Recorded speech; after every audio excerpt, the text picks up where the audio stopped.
నమస్కారం. ఘంటారావానికి స్వాగతం. ముందుగా ప్రధానాంశాలు. వర్షాలు సమృద్ధిగా కురవాలని ప్రభుత్వం వరుణయాగం. ఈ నెల 10న సాగర్ తీరంలో నిర్వహణ.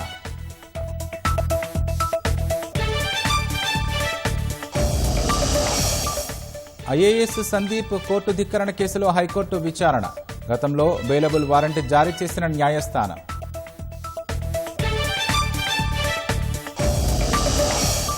సభను అడ్డుకోవడమే విపక్ష సభ్యులు పనిగా పెట్టుకున్నారు.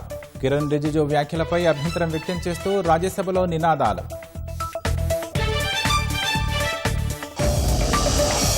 పార్లమెంటు ఆవరణలో విపక్ష ఎంపీల ఆందోళన. విద్యార్థులపై లాఠీచార్జుకు అమిత్ షా బాధ్యత వహించాలని నిరసనలు.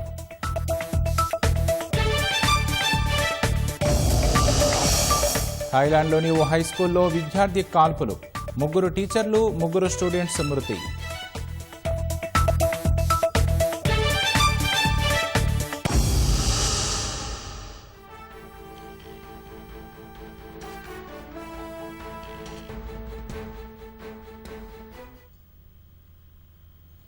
తాజా అంశాన్ని చూస్తున్నాం. సీనియర్ ఐఏఎస్ సందీప్ కోర్టు ధిక్కరణ కేసులో హైకోర్టు విచారణ చేపట్టింది. కోర్టు విచారణకు సందీప్ కుమార్ హాజరయ్యారు. జూలై 10న విచారణకు హాజరు కావాలని గతంలో హైకోర్టు ఆదేశించింది. ఇక దీనికి సంబంధించి మరింత సమాచారం మా ప్రతినిధి శ్రీకాంత్ నుండి తెలుసుకుందాం. శ్రీకాంత్, చెప్పండి, సీనియర్ ఐఏఎస్ సందీప్ కోర్టు ధిక్కరణ కేసుకు సంబంధించి వివరాలేంటి?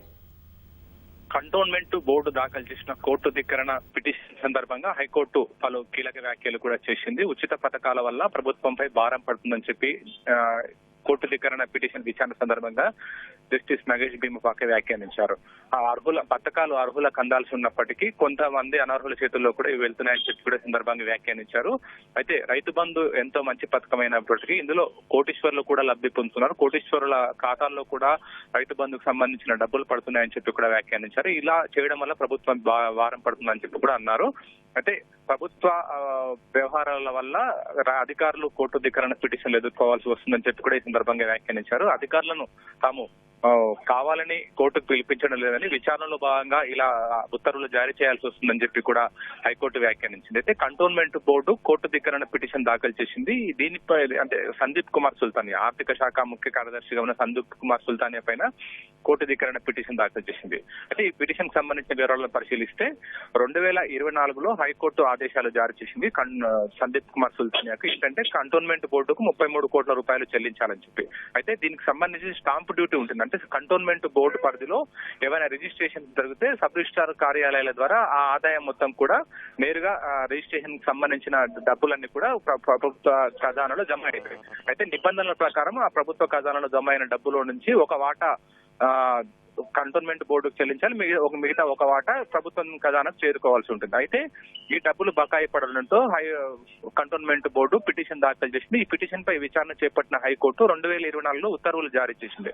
33 కోట్ల రూపాయల స్టాంపు డ్యూటీని మొత్తం బకాయి పడ్డ స్టాంపు డ్యూటీని మొత్తం కూడా నేరుగా కంటోన్మెంట్ బోర్డుకు చెల్లించాలి స్టాంపు డ్యూటీని అంతా కూడా అని చెప్పి హైకోర్టు గత 2024లో జరిగిన విచారణ సందర్భంగా ఉత్తర్వులు జారీ చేసింది. అయితే ఉత్తర్వుల ప్రకారం స్టాంపు డ్యూటీ మొత్తం చెల్లించాలని చెప్పి కూడా కంటోన్మెంట్ బోర్డు పలుసార్లు ఆర్థిక శాఖ దృష్టికి తీసుకెళ్లింది, విజ్ఞప్తి కూడా చేసింది. అయితే ఆర్థిక శాఖ డబ్బులు చెల్లించకపోవడంతో కోర్టు ధిక్కరణ పిటిషన్ దాఖలు చేసింది.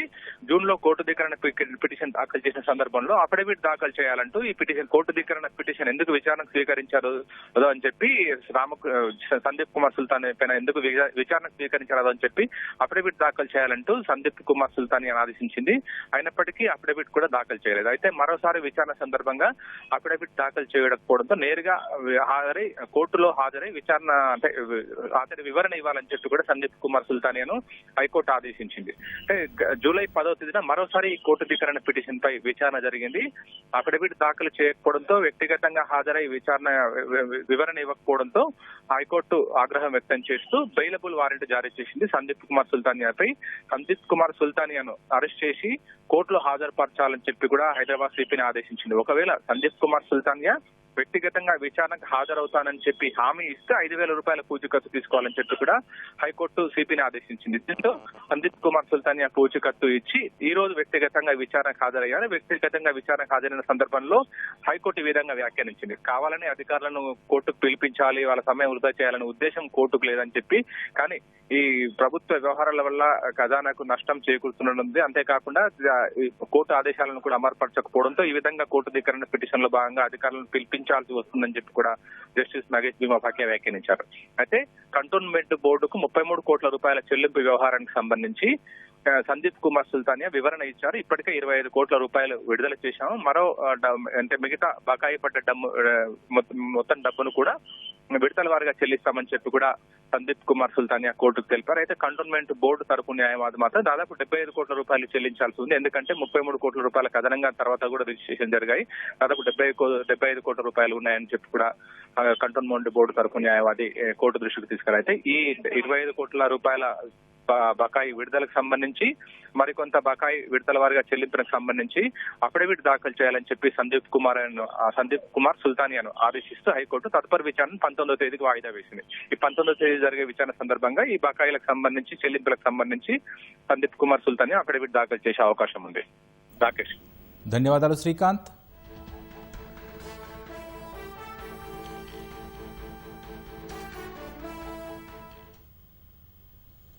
హైదరాబాద్ దోమలగూడలో యువతి హత్య మిస్టరీగా మారింది. దోమలగూడలో నిన్న చెత్తకుప్పలో కాలిపోయిన మహిళ మృతదేహాన్ని పోలీసులు గుర్తించారు. మృతురాలి వయసు 30 నుంచి 35 ఏళ్ల మధ్య ఉంటుందని అంచనా వేస్తున్నారు. హత్య తర్వాత మృతదేహానికి నిప్పంటించారా అనే కోణంలో దర్యాప్తు చేస్తున్న పోలీసులు ఘటనా స్థలం పరిసరాల్లో సీసీటీవీ కెమెరాలను పరిశీలిస్తున్నారు. అదృశ్యమైన మహిళల వివరాలు సేకరిస్తూ మృతురాలి ఆచూకీ కోసం ప్రయత్నిస్తున్నారు. మెదక్ జిల్లా నర్సాపూర్లో బోనాల వేడుకలో అపశృతి జరిగింది. బోనాల పండుగ సందర్భంగా ఫ్లెక్సీలు కడుతుండగా హర్షవర్ధన్ అనే యువకుడు విద్యుదాఘాతంతో అక్కడికక్కడే మృతి చెందాడు. మరో 2 యువకులకు తీవ్ర గాయాలయ్యాయి. క్షతగాత్రులను నర్సాపూర్ ప్రభుత్వ ఆసుపత్రికి తరలించి వైద్య చికిత్స అందిస్తున్నారు. ఈ దుర్ఘటనతో పండుగ జరుగుతున్న గ్రామంలో విషాద ఛాయలు అలుముకున్నాయి.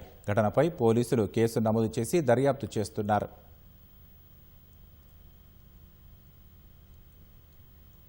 ఎల్నినో ప్రభావంతో వర్షాభావ పరిస్థితులు నెలకొన్న వేళ వర్షాలు సమృద్ధిగా పడాలని ఆకాంక్షిస్తూ రాష్ట్ర ప్రభుత్వం వరుణయాగం నిర్వహించాలని సంకల్పించింది.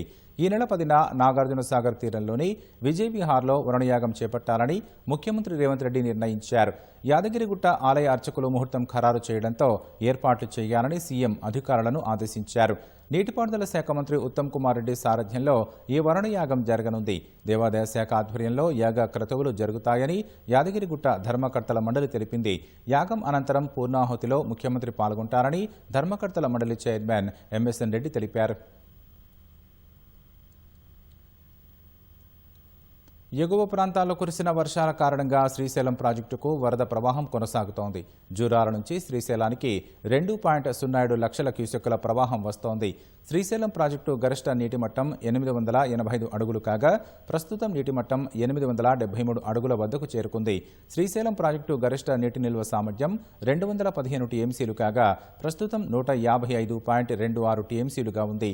పోతిరెడ్డిపాడు నుంచి 2,750 క్యూసెక్కుల నీటిని తెలుగుగంగ కాలువకు వదులుతున్నారు. హంద్రినివాకు 550 క్యూసెక్కుల నీటిని వదులుతున్నారు. మరో 5 రోజుల పాటు శ్రీశైలానికి వరద ప్రవాహం కొనసాగుతుందని అధికారులు అంచనా వేస్తున్నారు.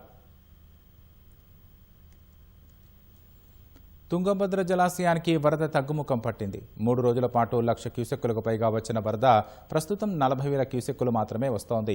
జలాశయంలో ప్రస్తుతం 1,622 అడుగుల నీటి మట్టం ఉండగా 68.77 టీఎంసీలు నిల్వ ఉన్నాయి. జలాశయం నుంచి కర్నూలు జిల్లాలో తాగునీటి అవసరాల కోసం 350 క్యూసెక్కులు, బళ్ళారి తాగునీటి అవసరాల కోసం కాలువల ద్వారా నీటిని విడుదల చేస్తున్నారు. డ్యాం నుంచి 1,497 క్యూసెక్కుల కాలువల ద్వారా విడుదల చేస్తున్నారు. ఈ నెల 10 నుంచి హెచ్ఎల్సీ కాలువకు 1,500 క్యూసెక్కులు విడుదల చేయడానికి టీబీ బోర్డుకు ఇండెంట్ ఇచ్చారు. ఈ నీటిని పూర్తిగా తాగునీటి అవసరాలకు నిల్వ చేయాలని జిల్లా అధికార యంత్రాంగం నిర్ణయం తీసుకుంది. జలాశయంలోకి భారీగా ప్రవాహం వచ్చి నీటి నిల్వ పెరిగితే తప్ప సాగు కోసం నీటిని విడుదల చేయలేమని అధికారులు ప్రభుత్వానికి నివేదించారు. డ్యాంలో 68.7 టీఎంసీ నీళ్లు నిల్వ ఉన్నాయి. మనకు 47,000 ఇన్ఫ్లోస్ వస్తున్నాయి. తుంగ నుంచి కేవలం ఈరోజు 27,000 క్యూసెక్లు మాత్రమే ఇన్ఫ్లోస్ వచ్చే అవకాశం ఉంది. తర్వాత ఇప్పటి వరకు మనకు వచ్చిన సూపర్ ఎలినో ప్రభావం వలన టీబీ డ్యామ్ లో చాలా తక్కువ నీళ్లు ఉన్నాయి. ఇప్పటి వరకు వచ్చిన నీళ్లు తాగేదానికి సరిపడ్డ నీళ్లు వచ్చినాయి. ఈ నీళ్లను జూలై 16వ తేదీ నుంచి ఎల్ఎల్సీకి తాగే నీళ్ల కొరకు ఇవ్వడం జరిగింది. రేపు ఆగస్టు 10వ తేదీ నుంచి హెచ్ఎల్సీకి కూడా తాగే నీళ్లు ఇవ్వడం జరుగుతుంది. ప్రస్తుతం ఉన్న నీళ్లు మనకు తాగేదానికి సరిపడ్డ నీళ్లు వచ్చినాయి కాబట్టి దాన్ని జాగ్రత్తగా సద్వినియోగం చేసుకోవాలని అనంతపూరు, కర్నూలు, బళ్ళారి జిల్లా వాసులకు నేను కోరుతున్నాను. నాగర్ కర్నూలు జిల్లా కొల్లాపూర్ మండలం సోమశిలలో పర్యాటకులు రెచ్చిపోయారు. అర్ధరాత్రి కృష్ణా తీరంలో తిరుగుతున్న వారిని ప్రశ్నించిన పర్యాటక శాఖ సిబ్బందిపై రాళ్ల దాడికి దిగారు. వనపర్తి, షాద్నగర్, ఆమన్గల్కు చెందిన బంధువులు అశోక్, సందీప్, సుశాంత్, అక్షయ, సంధ్య బుధవారం రాత్రి విహారయాత్రకు వచ్చారు. అర్ధరాత్రి బోటింగ్ సమీపంలో కేకలు వేస్తుండటంతో పర్యాటక శాఖ సిబ్బంది శివకుమార్, దేవరాజు రాత్రిళ్లు అనుమతులు లేకుండా రావద్దని సూచించారు. కృష్ణానదిలో ప్రవాహం ఉండటం, అనుమతి లేకుండా రావద్దన్న సిబ్బందిపై 5 నిందితులు రాళ్లతో దాడికి దిగారు. తీవ్రంగా గాయపడిన దేవరాజు, శివకుమార్ను కొల్లాపూర్ నుంచి కర్నూలులోని ప్రభుత్వ ఆసుపత్రికి తరలించారు. దేవరాజు ఐసీయూలో చికిత్స పొందుతుండగా కుటుంబ సభ్యుల ఫిర్యాదు మేరకు కేసు నమోదు చేసి దర్యాప్తు చేస్తున్నట్లు పోలీసులు వెల్లడించారు.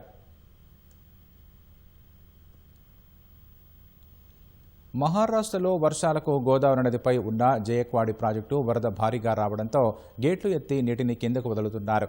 ప్రాజెక్టు మొత్తం నీటి నిల్వ సామర్థ్యం 102.73 టీఎంసీలు ఉండగా ప్రస్తుత నీటి మట్టం 76.73 టీఎంసీల నీటి నిల్వ ఉంది. వరద పెరగడంతో 18 గేట్లు ఎత్తి నీటిని దిగువకు వదలడంతో గోదావరి ద్వారా శ్రీరామ్ సాగర్లోకి వరద వస్తోంది.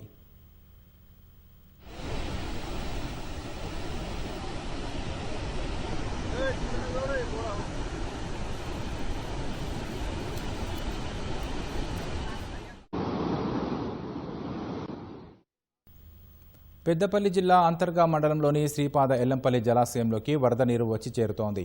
గత కొన్ని రోజుల నుంచి కురుస్తున్న వర్షాలతో గోదావరి నది పరివాహక ప్రాంతంలోని వాగులు, వంకలు పొంగి ప్రవహిస్తుండటంతో జలాశయంలోకి భారీగా వరద నీరు వచ్చి చేరుతోంది. ప్రాజెక్టు సామర్థ్యం 20.17 టీఎంసీలు కాగా ప్రస్తుతం 17.34 టీఎంసీల నీరు నిల్వ ఉంది. పరివాహక ప్రాంతంలో కురుస్తున్న వర్షాలతో 12,887 క్యూసెక్కుల వరద నీరు ప్రాజెక్టులోకి వస్తుండగా అధికారులు దిగువకు అదే స్థాయిలో నీటిని విడుదల చేస్తున్నారు. వీటిలో హైదరాబాద్ మెట్రోపాలిటన్ తాగునీటి అవసరాల నిమిత్తం 287 క్యూసెక్కుల నీటిని విడుదల చేస్తున్నారు. నంది పంప్ హౌస్ ద్వారా 12,600 క్యూసెక్కుల నీటిని ఎత్తిపోస్తున్నట్లు అధికారులు తెలిపారు.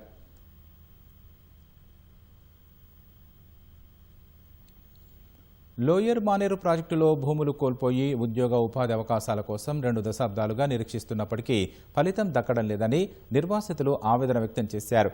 న్యాయస్థానాలు తమకు అనుకూలంగా తీర్పులు ఇచ్చినప్పటికీ అధికారులు ఉద్యోగాలు ఇవ్వడం లేదని వాపోయారు. హైదరాబాద్ జలసౌధలో నీటిపారుదల శాఖ ముఖ్య కార్యదర్శి శ్రీధర్ను కలిసి వినతిపత్రం అందించారు. రాష్ట్ర ప్రభుత్వం కాంట్రాక్టు పద్ధతిన నియమించే లష్కర్లు, హెల్పర్లలో తమకు అవకాశం ఇవ్వాలని 2024 నవంబర్లో హైకోర్టు తీర్పు ఇచ్చిందని వారు వివరించారు. ఉద్యోగాలు ఇచ్చి తమకు న్యాయం చేసి ఆదుకోవాలని కోరారు.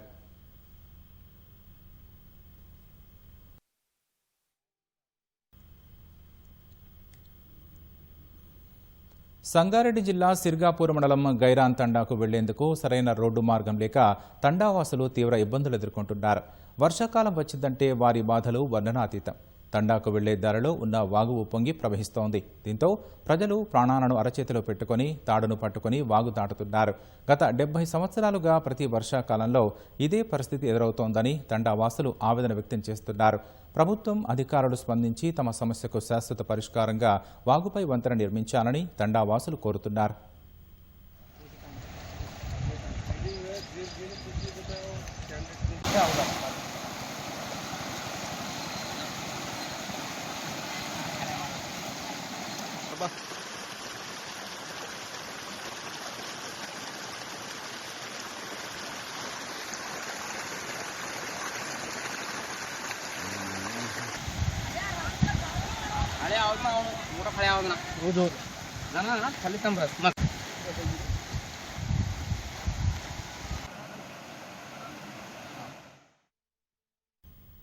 జగిత్యాల జిల్లాలో అధిక సంఖ్యలో ధాన్యం మిల్లులు ఏర్పాటు చేయగా కొందరు మిల్లర్లు అక్రమ మార్గాన్ని ఎంచుకొని కోట్లను దోచుకుంటున్నారు.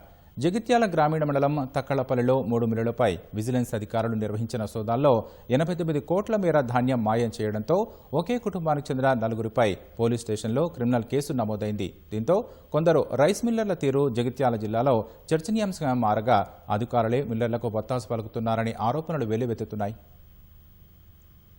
జగిత్యాల జిల్లాలో మిల్లర్ల దోపిడీకి అడ్డు అదుపు లేకుండా పోతోంది. రైతుల కొనుగోళ్ల నుంచి మొదలవుతున్న ఇదంతా చివరకు ప్రభుత్వ ధాన్యాన్ని బియ్యంగా ఇవ్వకుండా మాయం చేస్తున్నారు. జిల్లాలో ప్రతి సీజన్లో 5 లక్షల మెట్రిక్ టన్నుల ధాన్యాన్ని ప్రభుత్వం కొంటోంది. అయితే 40 కిలోల బస్తాకు 2 కిలోల చొప్పున క్వింటాలకు 5 కిలోల మేర తరుగు పేరుతో అందిన కాడికి దోచుకుంటున్నారు. 10 ఏళ్ల క్రితం ప్రారంభమైన ఈ దోపిడీ ప్రతి సీజన్లోనూ కొనసాగుతోంది. జిల్లాలో ఏటా 70 కోట్ల మేర కర్షకుల నుంచి దోచుకుంటున్నది బహిరంగ రహస్యమే. ఈ విషయం అధికారులకు, ప్రజాప్రతినిధులకు తెలిసినా ఎవరూ నోరు మెదపని పరిస్థితి. ఇదిలా ఉండగా రైతుల నుంచి మిల్లులకు తరలించిన ధాన్యాన్ని గుట్టుచప్పుడు కాకుండా వాటిని బియ్యంగా మార్చి ఇతర రాష్ట్రాలకు తరలించి భారీగా సొమ్ము చేసుకుంటున్నారు.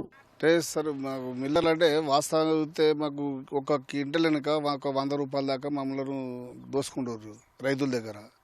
రెండోది మాకు అసలు వాస్తవంగా చూస్తే ఈ మన సొసైటీలకు కానీ ఎఫ్ఓలు ఉన్నాయి, సొసైటీ ఉన్నది, మహిళా సంఘాలు ఉన్నాయి. ఈ మహిళా సంఘాలకు కంపల్సరీ మహిళా సంఘాలకు ఇచ్చిన వాళ్ళు మంచిగా చేస్తారు. మిల్లింగ్ అప్పయిపోతుంది. రెండోది ఈ సొసైటీలకు ఇచ్చిన వీళ్ళు కూడా మంచిగా అప్పచెప్తారు. ఈ ప్రభుత్వానికి ఎలాంటి బాధ్యత లేకుండా సులువుగా కావాలంటే రైతుల సొమ్ము రైతులకి అప్పచెప్తే బాగా మిల్లింగ్ ఇచ్చేసి గవర్నమెంట్కు ఖచ్చితంగా ఇవ్వగలుగుతారు. కొనుగోళ్ల టైంలో వాళ్ళకు ఎక్కనే లేదు. అది ఒక ఫస్ట్ 2 కిలోలు అంటారు స్టార్ట్. 2 కిలోల నుంచి 5 కిలోల దాకా 6 కిలోల దాకా పోతుంది. ఇక పోయిన తర్వాత అప్పుడు రైతు వేస్తాడు, ఎట్లాగో అమ్ముకోవాలి. మరి ఇటు వర్షం వస్తట్టుంది, మరి అమ్మకపోతేనో మరి వర్షం తడిచిపోయేటట్టుంది అని చెప్పి వాళ్ళు అన్నంత ఇవ్వాల్సి వచ్చింది. ఇక లేకపోతే మరి ధాన్యం అనే ఉంటుంది. అందుకోసం రైతులకు ఖచ్చితంగా రైతులు ఆజమాయిష్ అన్నది రైతుకే ఆజమాయిషి అప్పచెప్తేనే గవర్నమెంట్కు మంచి పేరుంటుంది. రెండోది రైతులను ఆదుకున్నట్టు కూడా అయిపోతుంది. ఒక అందుకు చూస్తే ఇటు ధాన్యము సేఫ్గా ఉంటుంది, అటు ప్రభుత్వం కూడా సేఫ్గా కావాలంటే రైతులకు అప్పచెప్తే బాగుంటుందని చెప్పి నా అభిప్రాయం అన్న. ఇప్పటికే మహిళా సంఘాలు, సొసైటీలు ధాన్యం కొంటూ ఆదర్శంగా నిలుస్తుండగా మిల్లులు సైతం వారితోనే ఏర్పాటు చేస్తే బాగుంటుందని గతంలో ప్రభుత్వం సూచనప్రాయంగా పేర్కొంది. మిల్లర్ల దోపిడీ నేపథ్యంలో తమకు బాధ్యత అప్పగిస్తే మిల్లులు ఏర్పాటు చేసి రైతులకు న్యాయం చేస్తామని మహిళా సంఘ సభ్యులు, సొసైటీలు పేర్కొంటున్నాయి. రైస్ మిల్లర్లు కొంతమంది కిలోనో అర్ధ కిలోనో కట్ చేసుకుంటా మా మీద రైతుల మీద భారం చేస్తారు. కాబట్టి అట్లాగే జరగకుండా కేవలం ఒక సొసైటీలకు, మహిళా సంఘాలకు ఎట్లాగైతే మీరు వరి కొనుగోలు కేంద్రాలు గవర్నమెంట్ మాకు రైతులకు ఇస్తుందో అట్లాగే అంటే సొసైటీలకైనా మహిళా సంఘాలకైనా, ఎందుకంటే స్వచ్ఛందంగా, ఎందుకంటే ఎక్కువ మంది మహిళలు గ్రూప్ ఉంటారు కాబట్టి ఎక్కువ మంది రైతులు సంఘాలుగా ఏర్పడతారు కాబట్టి ఆ సంఘాలకి కొనుగోలు కేంద్రాలు ఇచ్చినట్టు కూడా ఈ అంటే వడ్డను పట్టించేటట్టు కూడా పట్టించి ఎట్లాగైతే రైస్ మిల్లర్లు ఎఫ్సిఐకి పంపిస్తుర్రో అట్లాగే గవర్నమెంట్ కూడా మా సొసైటీలకు, ఈ మహిళా సంఘాలకు ఇస్తే భవిష్యత్తులో మేము ఇప్పుడు ఈ వీలు కదా చేసినంత దోపిడీ జరగకుండా ఉంటుంది, రైతుకు లాభం అవుతుంది. మిల్లర్ల ఆగడాలపై ప్రభుత్వం కఠినంగా వ్యవహరిస్తుండగా మొండిగా వ్యవహరించే వారిని బ్లాక్ లిస్టులో పెట్టాలని ఆలోచన చేస్తున్నట్లు సమాచారం. మరిన్ని రాష్ట్ర వార్తలు వేగంగా సంక్షిప్తంగా చూద్దాం.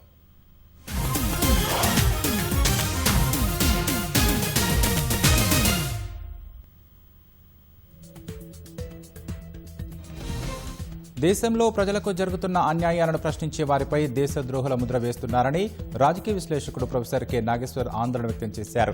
ఢిల్లీలో జరిగిన జంజీ ఉద్యమానికి రాజకీయ నాయకులు కాకుండా విద్యార్థులు, ప్రజలే నాయకత్వం వహించారన్నారు. తెలంగాణ వికాస సమితి ఆధ్వర్యంలో హైదరాబాద్ బషీర్బాగ్ ప్రెస్ క్లబ్లో నిర్వహించిన తెలంగాణ సిద్ధాంతకర్త ప్రొఫెసర్ జయశంకర్ జయంతి సభలో ఆయన ప్రసంగించారు. నిర్మల్ జిల్లా కుబీర్ మండలంలోని బెల్గాం గ్రామంలో గ్రామ సర్పంచ్ గ్రామసభ నిర్వహించారు. పాఠ్యపుస్తకాల్లో గ్రామసభ గురించి పాఠం ఉండడంతో అవగాహన కోసం ప్రభుత్వ పాఠశాల విద్యార్థులు హాజరయ్యారు. గ్రామస్తులు గ్రామంలో ఉన్న సమస్యలు సర్పంచ్కు వివరించారు. గ్రామసభలో ఎవరెవరు పాల్గొంటారు, ఏ సమస్యలను ప్రస్తావిస్తారు, ఎలా నెరవేరుస్తారని ఉపాధ్యాయులు విద్యార్థులకు వివరించారు. అంతర్జాతీయ తల్లిపాల వారోత్సవాల్లో భాగంగా వరంగల్ జిల్లా నర్సంపేటలోని మున్సిపల్ కార్యాలయం ఆవరణలో ఐసీడీఎస్ ఆధ్వర్యంలో తల్లిపాల వారోత్సవాలు నిర్వహించారు. పుట్టిన శిశువుకు 6 నెలల వరకు శిశువుకు తప్పనిసరిగా తల్లిపాలు అందించడం ద్వారా బిడ్డ రోగనిరోధక శక్తి పెరుగుతుందని అవగాహన కల్పించారు. అనంతరం 6 నెలల శిశువులకు అన్నప్రాసన కార్యక్రమం నిర్వహించారు. హన్మకొండ జిల్లా భీమదేవరపల్లి మండలం ముల్కనూరు అంగన్వాడీ కేంద్రంలో మహిళలు గోరింటాకు పండుగ జరుపుకున్నారు. ఆషాఢ మాసంలో గోరింటాకు పెట్టుకోవడం అనేది పూర్వకాలం నుంచి ఆనవాయితీగా వస్తోందని తెలిపారు. వర్షాకాలంలో చేతి వేళ్లు గోర్లకు సంబంధించిన వ్యాధులు రాకుండా, నీళ్లలో పాదాలు చెడిపోకుండా ఉండడానికి మహిళలు గోరింటాకు పెట్టుకోవడం జరుగుతుందన్నారు. రాత్రి వేళల్లో తమ పరిధిలో ఎలాంటి నేరాలు జరగకుండా చూడగలిగితే ఆ పోలీసు విజయం సాధించినట్లేనని డీజీపీ సివి ఆనంద్ అన్నారు. సాంకేతికతను వినియోగించినప్పటికీ బేసిక్ పోలీసింగ్ మరవకూడదన్నారు. డ్రగ్స్ మహమ్మారిని కూకటి వేళతో పికిలించేందుకు కృషి చేస్తున్నట్లు తెలిపారు. మావోయిస్టుల సమస్య తొలగిపోయినందునే పలువురికి భద్రత తగ్గించినట్లు స్పష్టం చేశారు. డీజీపీగా 100 రోజులు పూర్తి చేసుకున్న సివి ఆనంద్తో మా ప్రతినిధి నాగార్జున ముఖాముఖి. దేశంలోనే అత్యుత్తమ పోలీసింగ్కు చిరునామా తెలంగాణ పోలీస్ శాఖ. సాంకేతికత వినియోగించుకుని నేరాల నియంత్రణలో తమదైన శైలిలో ముందుకు వెళ్తుంటారు తెలంగాణ పోలీసులు. సీసీటీవీ కెమెరాల విస్తరణ నుంచి సమగ్ర కమాండ్ కంట్రోల్ వ్యవస్థ వరకు, సైబర్ నేరాల నియంత్రణ నుంచి మహిళలకి భద్రత కోసం ప్రత్యేక కార్యక్రమాల వరకు ప్రతి అంశంలోనూ ముందుంటారు తెలంగాణ పోలీసులు. సో ఇటువంటి పటిష్టమైనటువంటి పోలీసింగ్కి నాయకత్వం వహిస్తున్నారు డీజీపీ సివి ఆనంద్ గారు. ప్రస్తుతం ఆయన మనతో పాటు ఉన్నారు. భవిష్యత్తు కార్యాచరణ, పోలీసింగ్లో వచ్చినటువంటి మార్పులు ఆయన అడిగి మరిన్ని విషయాలు తెలుసుకుందాం. సార్ నమస్కారం. సార్, ముఖ్యంగా మీరు డీజీపీ అయిన తర్వాత ఇప్పుడు ఆల్రెడీ 100 రోజులు పూర్తి చేసుకున్నారు. మీరు గుర్తించినటువంటి అంశాలు, సార్ట్అవుట్ చేయదలుచుకున్నటువంటి అంశాలు ఏంటి? డీజీపీగా నా నియామకం కాకముందు నేను కమిషనర్ పోలీస్ హైదరాబాద్గా పనిచేశాను. దాని తర్వాత స్పెషల్ చీఫ్ సెక్రటరీ హోమ్ డిపార్ట్మెంట్లో పనిచేశాను. నాకు ఇక్కడ సమస్యలు ఏమున్నాయి, అసలు డిపార్ట్మెంట్ ఏ దిశలో పయనిస్తుంది, అధికారులు ఏ విధంగా వ్యవహరిస్తున్నారు అనే కంప్లైంట్స్ దాని ముందు ఏసీబీ, విజిలెన్స్ ఎన్ఫోర్స్మెంట్లో కూడా చేయడంతో ఒక రకమైన దాని గురించి అవగాహన అనేది ఏర్పడింది. అదే కాకుండా ముఖ్యమంత్రి గారు ఛార్జ్ తీసుకోకముందు కూడా మనకు ఏమేం ప్రయారిటీస్ ఉన్నాయని కూడా చాలాసార్లు మీటింగ్స్లో చెప్పడం జరిగింది. అయితే డీజీపీగా ఛార్జ్ తీసుకున్న తర్వాత ముఖ్యంగా ఒక 30 సంవత్సరాల పాటు పోలీస్ డిపార్ట్మెంట్ అనేది ఒక దిశలో పయనించింది. మావోయిస్ట్ సమస్య ఏదైతే 1980 తర్వాత ఇక్కడ ప్రారంభమైందో మన రాష్ట్రంలో, ఉమ్మడి రాష్ట్రంలో 1990s, 2000, ఇక్కడ 2010 వరకు కూడా మన రాష్ట్రంలో ఉండింది సమస్య. మన రాష్ట్రంలో అది కంట్రోల్ అయిన తర్వాత కూడా చుట్టుపక్కల ఉన్న రాష్ట్రాలు ఏవైతే ఉన్నాయో, ఛత్తీస్గఢ్, మహారాష్ట్ర, ఒరిస్సా, అక్కడ సమస్య కొనసాగడంతో మనకు ఆ ఆలోచన తీరు అనేది మారలేదు. ఆ గ్రే హౌండ్స్, ఎస్ఐబి ఏదైతే పని వాళ్ళు చేస్తూ ఉన్నారో అదే ఆలోచన తీరుతో కొనసాగింది. కానీ గత 2-3 సంవత్సరాల్లో కేంద్ర ప్రభుత్వం మరి రాష్ట్ర ప్రభుత్వాలన్నీ కలిసి చాలా పెద్ద ఎత్తున దానిపైన దాడి చేయడం, దాదాపుగా మొత్తం సెంట్రల్ కమిటీ మెంబర్స్, దళం మెంబర్స్ చిన్న స్థాయి వరకు అందరూ ఎన్కౌంటర్స్లో చనిపోవడం, లేకపోతే సరెండర్ కావడం, ఆయుధాలన్నీ సమర్పించడం, ఇవన్నీ జరిగాయి. కనుక మావోయిజం లేదు, నక్సలిజం లేదనే వాదన బలం చేకూర్చింది. అదే కాకుండా మేము కూడా నమ్మడం అనేది స్టార్ట్ చేసాం.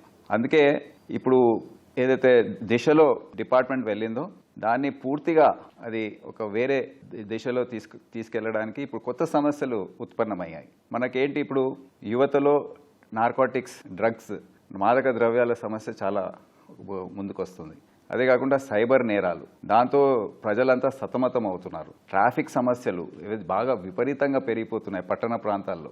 అదే కాకుండా ఆర్గనైజ్డ్ గ్యాంగ్స్ ఏవైతే ఉన్నాయో అన్ని రంగాల్లో, ఆహార పదార్థాల దగ్గర నుండి సైబర్ క్రైమ్ వరకు ప్రతి దాంట్లో ఆర్గనైజ్డ్ గ్యాంగ్స్ అనేది ఏర్పడుతున్నాయి. సో దీనిపైన దృష్టి పెట్టే అవసరం ఎంతైనా ఇప్పుడు ప్రస్తుతం ఉన్న పోలీసింగ్కి ఛాలెంజ్. సో అందుకే ఈ కొన్ని సమస్యలు దానిపైన దృష్టి పెట్టాలని, దానికి తగిన సాంకేతిక నైపుణ్యం ఏదైతే ఇప్పుడు మనకు అందుబాటులో ఉందో అది వాడుకొని దాన్ని ఏ విధంగా కంట్రోల్ చేయాలనే ఒక ఆలోచనతో నేను అప్పుడు ఛార్జ్ తీసుకోవడం జరిగింది.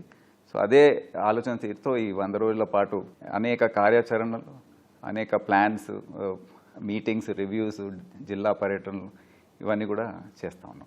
సార్ మీరు చెప్పినట్టు ఆల్రెడీ హైదరాబాద్ మీరు పనిచేసిన టైంలో హెచ్న్యూ అనేది ఏర్పాటు చేయడం జరిగింది. డ్రగ్స్ పైన ఒక ఉత్పాదం మోపేందుకు ప్రయత్నం చేశారు, చాలామంది నేరస్తులను అరెస్ట్ చేశారు.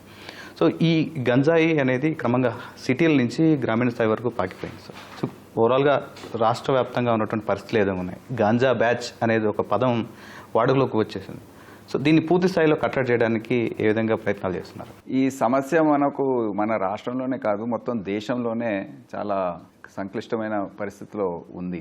అంటే పంజాబ్ రాష్ట్రం దాని అనుభవం ఏదైతే ఉందో మనం దాన్ని చూసి నేర్చుకునే అవసరం ఎంతైనా ఉంది. ఆ పరిస్థితి మన రాష్ట్రంలో రావద్దు. ఎందుకంటే అక్కడ చిన్న పిల్లలు కూడా ఇప్పుడు ఒక ఆర్టికల్ ఒక పేపర్లో చదివాను, 2-3 వేల రూపాయల కోసం కూడా అసాసినేషన్స్ లేకపోతే బాంబు దాడులు ఇవన్నీ చేస్తూ ఉన్నారు, అంటే ఆ డ్రగ్ కోసం. సో మన దగ్గర ఏంటంటే ఈ కోవిడ్ ఏదైతే వచ్చిందో మహమ్మారి, దాని తర్వాత చాలా వేగంగా గ్రామీణ ప్రాంతాలకు చేరింది.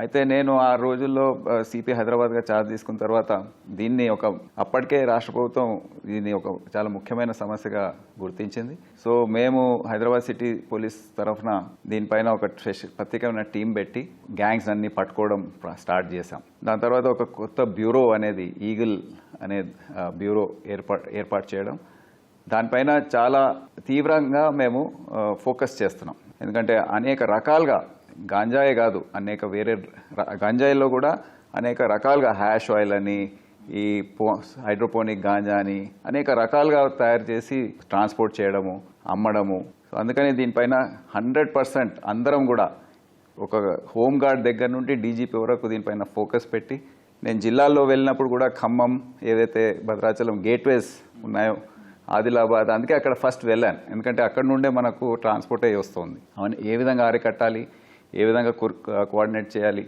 అనే అంశం పైన మనం చాలా తీవ్రంగా ఆలోచిస్తున్నాం. మీరు చెప్పినట్లు మొదట గుర్తించినటువంటి అంశాల్లో సైబర్ క్రైమ్, ఇది ఇటీవల కొంత రిపోర్ట్స్ ప్రకారం కొంత నేరాలు తగ్గినా కొన్ని ఇన్వెస్ట్మెంట్ ఫ్రాడ్స్లో ఎక్కువ మొత్తంలో డబ్బు పోతూ ఉంది. సో వీటిని పూర్తి స్థాయిలో కట్టడి చేయడానికి ఎలాంటి చర్యలు చేపడుతున్నారు? ఆల్రెడీ టీజీసీఎస్బీ దీనికోసం పనిచేస్తుంది. సో మీరు ఎలాంటి ఆలోచనతో ముందుకెళ్తున్నారు? ఇది సైబర్ క్రైమ్ అనేది చాలా పెద్ద ముప్పుగా మారింది.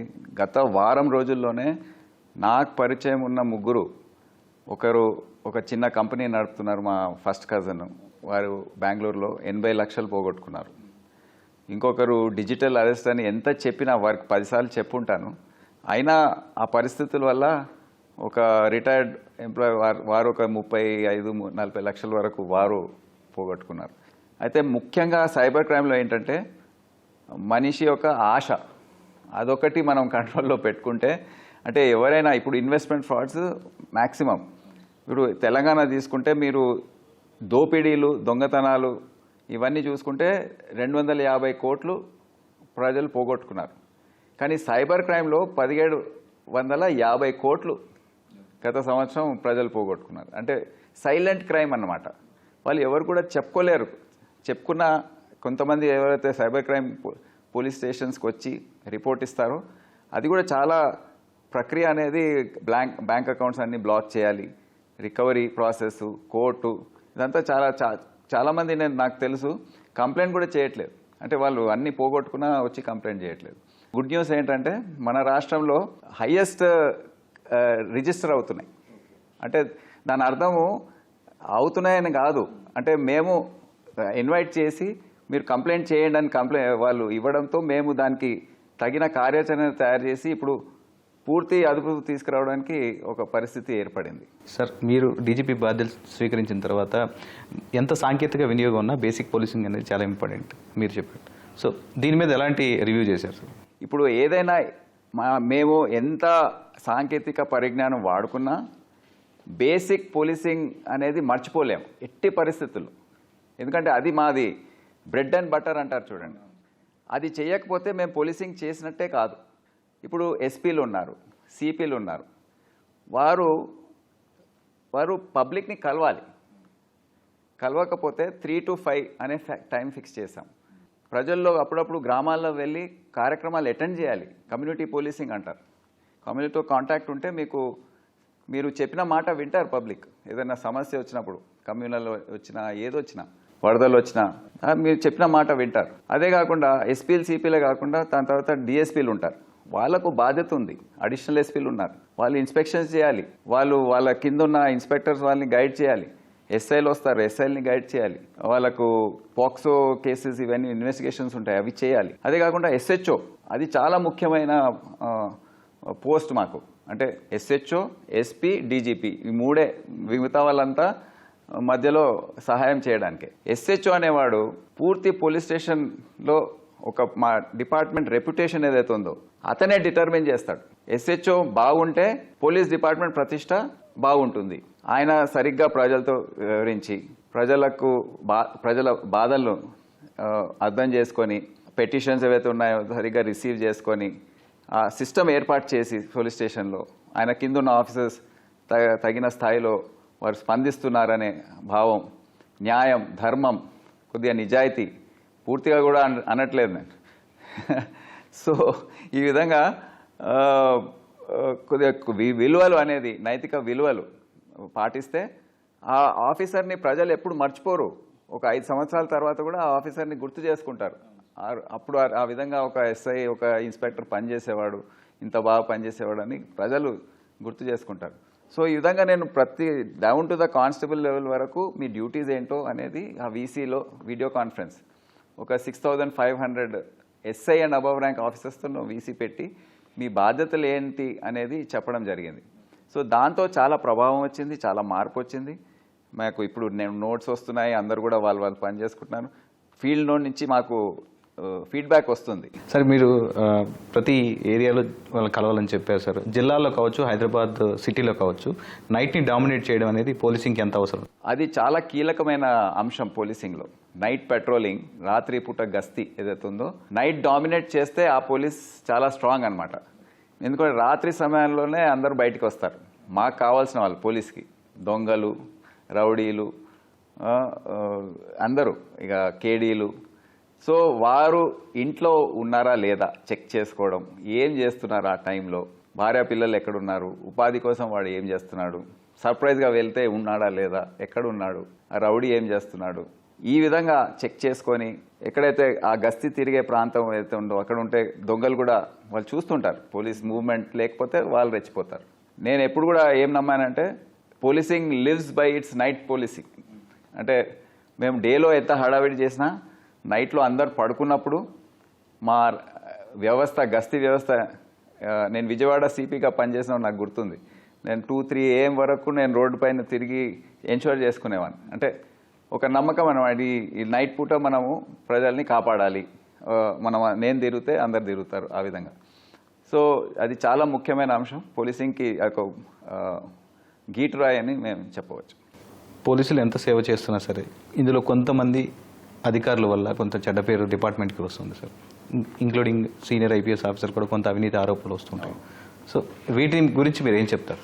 అవును, నేను ఒప్పుకుంటానండి. ఇప్పుడు ఎందుకంటే మా దగ్గర ఉన్న రిపోర్ట్స్, నేను ఏసీబీలో పనిచేసిన సమయంలో తెలిసిన అంశాలు, కొద్దిగా సమస్య అయితే ఉంది, ఆరోపణలు ఎక్కువ ఉన్నాయి.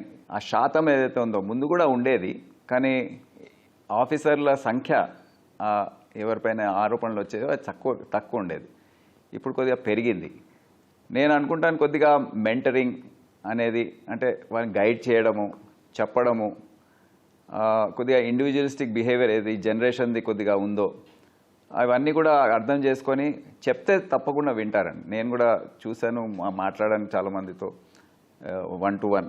ఇవన్నీ వేరే వాళ్ళ ముందు ఎప్పుడు మాట్లాడదు, ఎందుకంటే మోటివేషన్ వేరే వాళ్ళకు ఎక్స్పోజ్ చేయకుండా ఒకరినే పిలిపించి ఏంటి ప్రాబ్లం ఏంటి, ఎందుకు ఇంత కెరియర్ ఉంది. ఒక ఐపీఎస్ అంటే 30+ అంటే 30 to 35 years, యంగ్ జాయిన్ అయితే 38 years కూడా సర్వీస్ ఉంటుంది. సో ఎందుకు తొందరపాటు ఏంటి సమస్య ఏంటి, ఎందుకు చేస్తున్నారని మాట్లాడితే తప్పకుండా వాళ్ళు అర్థం చేసుకొని ఆ మెంటరింగ్, గైడెన్స్ ఏదైతే ఉందో చేస్తే తప్పకుండా మార్పు వస్తుందని నేను అనుభవించాను. ప్లస్ నేను అది కరెక్ట్ మార్గం అదే అని నేను భావిస్తాను. సార్ ఇంకోటి, రీసెంట్గా మావోయిస్ట్ ఫ్రీ తెలంగాణ అయింది. ఇందులో మీరు ఇప్పుడు ఉన్నటువంటి దానికోసం ఏర్పాటైనటువంటి ఎస్ఐవి కావచ్చు, గ్రే హౌండ్స్ కావచ్చు, ఇందులో ఉన్నటువంటి సిబ్బందిని ఎలా సార్ట్అవుట్ చేస్తున్నారు, వేరు వేరు భాగాలు ఎలా సర్దుబాటు చేస్తున్నారు? యాక్చువల్లీ మా ప్లాన్ ఏంటంటే ఇప్పుడు 93,000 మంది మా శాంక్షన్ స్ట్రెంత్ 93,000. ఇప్పుడు దాని డిస్ట్రిబ్యూషన్ ఏ విధంగా ఉందంటే ఆ మావోయిస్టు యాక్సలైట్స్ ఆ సమస్యను ఎదుర్కోవడానికే ఆ విధంగా ఉంది. అంటే గ్రే హౌండ్స్లో ఒక ఉదాహరణకు దాదాపు 1,800 దాని శాంక్షన్ స్ట్రెంత్. సో ఇప్పుడు ఏం చేస్తున్నామంటే కొత్తగా ఏదైతే సమస్యలను మేము గుర్తించామో, మాకు ఇప్పుడు మాదక ద్రవ్యాలు ఒకటి, సైబర్ క్రైము, ట్రాఫిక్ బ్యూరో ఏర్పాటు చేయడం, దాని తర్వాత ఒక ఫుడ్ అడల్టరేషన్ గురించి, drugs control and food adulteration కలిపి ముఖ్యమంత్రి గారు కూడా దీని గురించి చాలా సీరియస్గా ఉన్నారు. సో ఈ కొత్త సంస్థలు ఏవైతే మేము ఏర్పాటు చేస్తున్నామో ఈ శాంక్షన్ స్ట్రెంత్ మొత్తం కూడా మళ్ళీ రీఆర్గనైజ్ చేసి 30 సంవత్సరాల పాటు ఒక విధంగా నడిచింది డిపార్ట్మెంటు. ఇప్పుడు ఉన్న పరిస్థితులు నెక్స్ట్ 10-15 ఇయర్స్కి ఏ విధంగా మనం మన డిపార్ట్మెంట్ తీసుకెళ్లాలో ఆ విధంగా. ఫర్ ఇన్స్టెన్స్ ఏసీబీ ఉంది, దాని స్ట్రెంత్ చాలా తక్కువ. అసలు ఒక ఇన్స్పెక్టర్ ఉంటాడు, అతనికి ఎవరు అసిస్టెన్స్ కూడా అతనే రాసుకోవాలి, అతనే చేయాలి. కానీ పని భారం చాలా ఉంది. విజిలెన్స్ ఉంది, ఎన్ఫోర్స్మెంట్ ఉంది, విజిలెన్స్ అండ్ ఎన్ఫోర్స్మెంట్ చాలా ముఖ్యమైన పాత్ర. కానీ అక్కడ సిబ్బంది లేరు.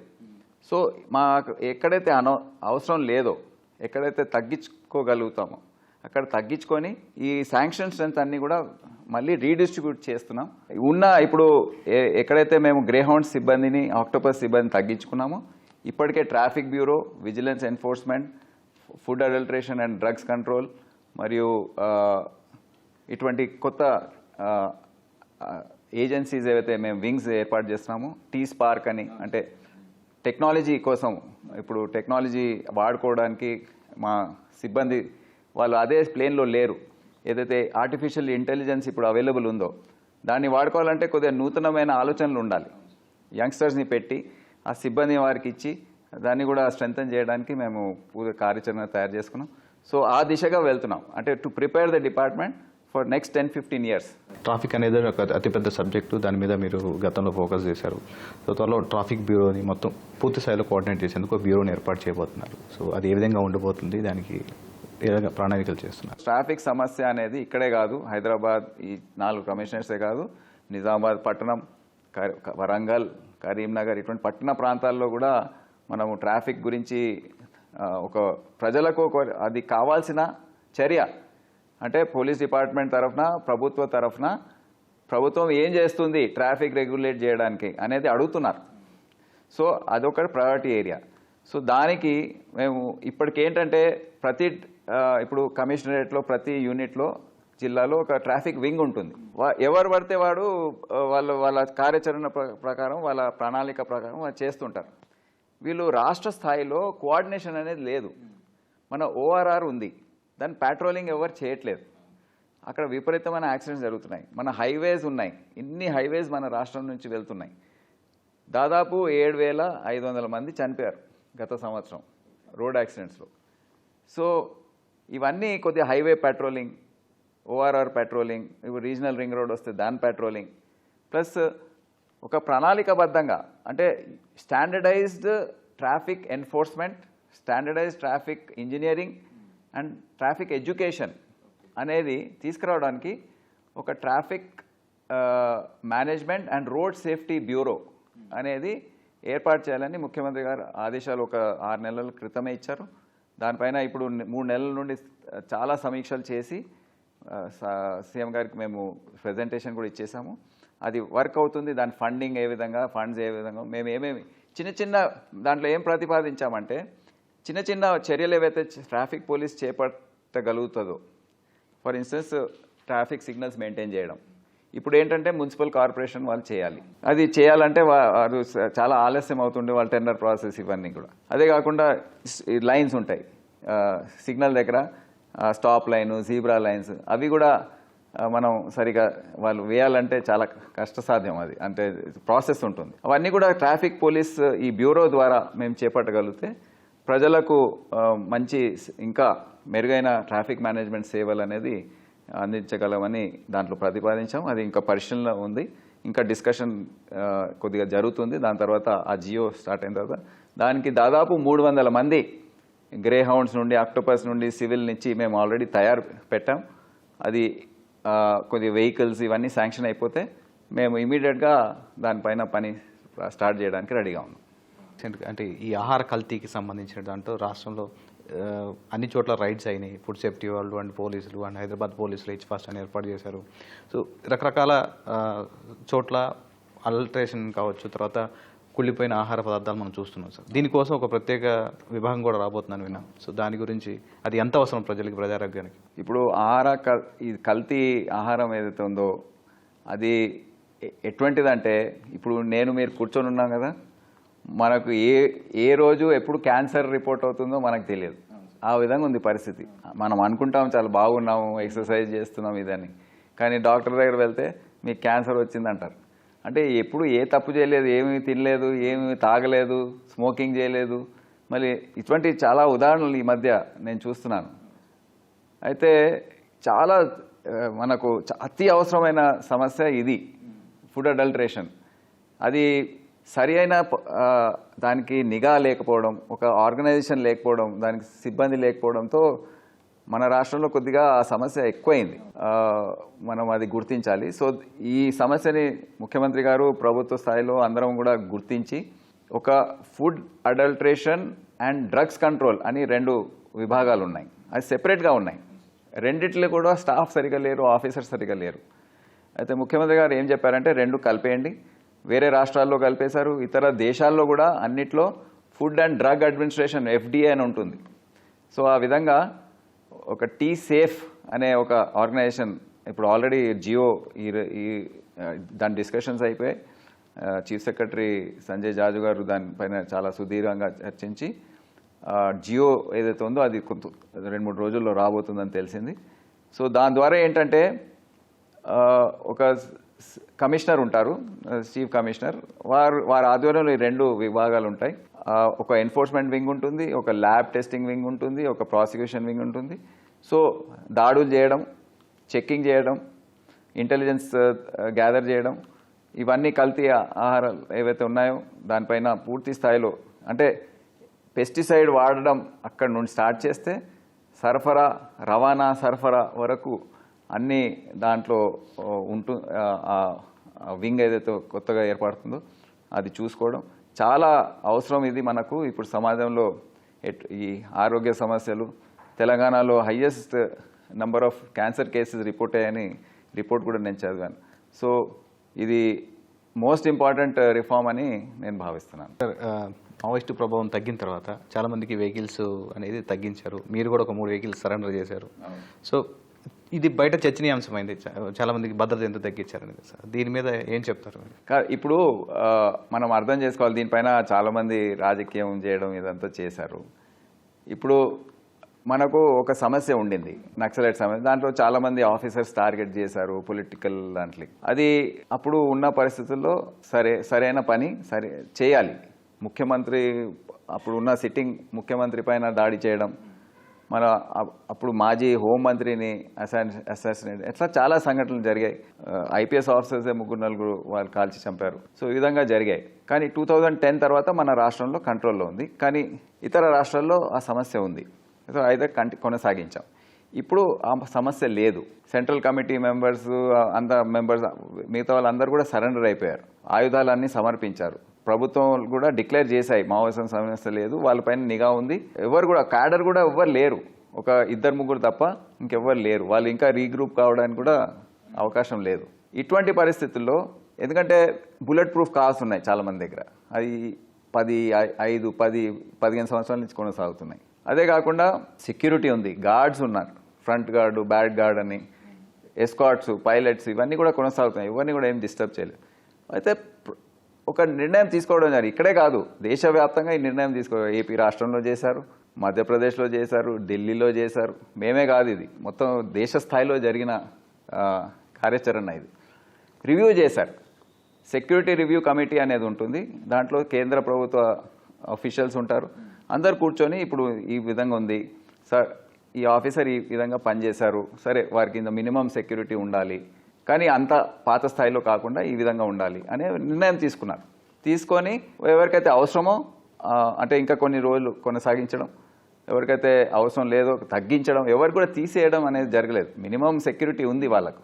అయితే అది ఆ నిర్ణయం తీసుకోవడంతో దాదాపు 400 మంది మాకు వచ్చారు. చాలా బీపీ కార్స్ ఒక 20 వరకు, అదే కాకుండా వెహికల్స్, వేరే స్టాఫ్ ఇదంతా కూడా రిటర్న్ కావడం జరిగింది. దాంతో మాకు కూడా ఏంటంటే మా వేరే వేకెన్సీస్ ఏవైతే ఉన్నాయో అవి కూడా కొద్దిగా సరి చేయడానికి, కొద్దిగా పెట్రోలింగ్ పెంచడానికి, ఎవరైతే ఆఫీసర్స్ పనిచేస్తున్నారో వారికి మినిమం డ్రైవర్స్ వాళ్ళకి స్టాఫ్ లేకుండా పోతుంది, అంటే మేము ఇవ్వలేకపోతున్నాం. సో వారికి ఇప్పుడు ప్రొవైడ్ చేయడం ఇవన్నీ కూడా చేయగలుగుతున్నాం. అదే కాకుండా ప్రభుత్వానికి సేవింగ్స్ అనేది, అంటే ఒక విధంగా చూస్తే ఇప్పుడు ఎక్స్ట్రా పే గ్రే హౌండ్స్లో 60% ఎక్స్ట్రా పే వస్తుంది స్టాఫ్కి. ఇప్పుడు అక్కడ 1200 మంది కొనసాగుతున్నారు, మేము అది 700 తగ్గించాం, 500 మందిని తీసేసాం. 500 మందికి ఒక 60% ఎక్స్ట్రా పే ఉంది కదా, ఆక్టోపస్ అక్కడ 70 మందిని తగ్గించాం. ఒక మినిమం స్టాఫ్ అయితే ఉంది, ఎవరిని కూడా తీయలేదు, ఎంతైతే అవసరమో అంత పెట్టుకున్నాం. ఈ ఎక్స్ట్రా స్టాఫ్ వారికి వచ్చే ఎక్స్ట్రా పే అదంతా కూడా దాంతో కూడా సేవింగ్స్ వస్తాయి. అదే కాకుండా మాకేంటంటే ఇప్పుడు కొత్తగా వచ్చే ఈ వింగ్స్ ఏవైతే ఉన్నాయో, ట్రాఫిక్ బ్యూరో ఒకటి, విజిలెన్స్ ఎన్ఫోర్స్మెంట్ వింగ్ ఒకటి, సివిల్ సప్లైస్ ఎన్ఫోర్స్మెంట్ వింగ్ ఒకటి, ఎక్కడైతే రెవెన్యూ లీకేజ్ బాగా జరుగుతుందో ఎక్సైజ్ కోసం, ప్లస్ ఈ ఫుడ్ అడల్ట్రేషన్ గురించి దీనికి ఇవ్వడానికి అవకాశం లభించింది. ఎక్కడైతే కొత్త సమస్యలు వస్తున్నాయో దాన్ని ట్యాకిల్ చేయడానికి ఈ అదనపు ఫోర్స్ ఏదైతే సరెండర్ అయిందో దాన్ని ఇప్పుడు డిప్లాయ్ చేస్తున్నాం మేము. ఫైనల్గా తెలంగాణ ప్రజలకి, మన హైదరాబాద్ తెలంగాణ ప్రజలకి ఏం చెప్తారు సార్, ఎలాంటి సందేశాన్ని అందిస్తారు యాజ్ ఎ డీజీపీ? ఈ రాష్ట్ర డీజీపీగా నా తెలంగాణ పోలీస్ ఏదైతే ఉందో అది మీ సేవ కోసమే ఉంది. కొత్తగా వచ్చే సమస్యలు ఏవైతే మనం ప్రజలు ఎదుర్కొంటున్నారో అవి గుర్తించి ఆ సమస్యల్ని ఎదుర్కోవడానికి మేము కూడా సిద్ధమవుతున్నాం. ప్రత్యేకమైన సీఎం ముఖ్యమంత్రి గారి ఆదేశాలతో ముఖ్యమైన వింగ్స్ని ఏర్పాటు చేసుకొని, విభాగాల్ని ఏర్పాటు చేసుకొని ఆ సమస్యల్ని మేము ఎదుర్కోవడానికి సన్నద్ధమవుతున్నాం. సో దీంట్లో మా officers field policing, basic policing అనేది ఎక్కువగా చేపడుతున్నారు. సో మీరు కూడా దయచేసి అందరూ కూడా మా పోలీస్ ఆఫీసర్స్తో కోఆపరేట్ చేయాలి. వారు కూడా వారి శాయశక్తులా పనిచేసి నిజాయితీగా అందరికీ న్యాయం జరిగే విధంగా వ్యవహరిస్తారని మేము కూడా ఆశిస్తున్నాం. ఎక్కడైతే తేడాలు వస్తాయో అక్కడ తప్పకుండా యాక్షన్ తీసుకోవడం జరుగుతుంది. సో ప్రజల సహకారం లేనిది మేము ఏమీ చేయలేమని మాకు తెలుసు. సో ఆఫీసర్స్ కూడా అదే అపీల్ చేస్తున్నాను, ప్రజల సహకారం కోరే విధంగా మన పని తీరు కూడా ఉండాలని తెలియజేస్తున్నాను. Thank you so much sir. Thank you. So చూసాం కదా, అది రాష్ట్రంలో ఉన్నటువంటి డీజీపీ బాధ్యతలు స్వీకరించిన తర్వాత ఉన్నటువంటి ఒక్కొక్క చిన్న చిన్న సమస్యల్ని, బేసిక్ పోలీసింగ్ మీద మరింత దృష్టి పెట్టాలన్నట్టు సిబ్బందికి, దాంతోపాటుగా ఎల్లప్పుడూ కూడా ఫిట్గా పోలీస్ ఆఫీసర్ ఉంటే ప్రజలకి మెరుగైన సేవలు అందించవచ్చని సివి ఆనంద్ గారు చెప్తున్నారు. దాంతోపాటుగా త్వరలో ట్రాఫిక్ బ్యూరో అండ్ ఆహార కల్తీపైన ప్రత్యేక విభాగం తీసుకురాబోతున్నట్టుగా ఆయన తెలపడం జరిగింది. కెమెరామెన్ టి రమేష్, రావణ మహేష్తో నాగార్జున, ఈటీవీ న్యూస్, హైదరాబాద్.